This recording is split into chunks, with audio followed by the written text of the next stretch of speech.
With just 2 weeks left of summer, parents are having to make the decision on whether or not to send their students back to school or stay online this fall. KLBK's Grace Morris found out what other options are out there for students choosing not to go back to school in person this year.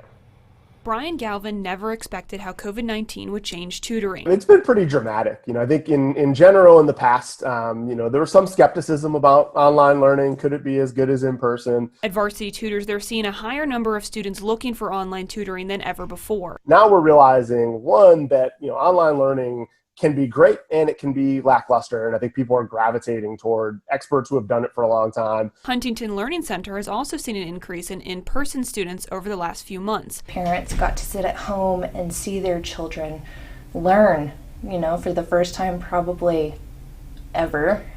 So I think with that, a lot of those parents saw that their child was struggling. Especially when school switched to online learning back in March, Beck says many students struggled to keep up. During that 2-month time that we weren't open, we knew that there would be a ton of regression if we didn't have those students keep working. According to a survey done by Varsity Tutors, over 65% of parents are concerned their students will fall behind this year, leading to Varsity offering more classes and even free classes for parents to better understand virtual learning. People, really start to see the power in personalization and engagement and interactivity. So it's been a pretty big transformation this year. But even as tutors head into the school year, they're just as unsure of what to expect, but hoping to help in whatever ways they can. I think there will be a need to adapt, and at Varsity Tutors we're pretty committed to making sure that whatever those adaptations families need, we're here for. Grace Morris, KLBK News.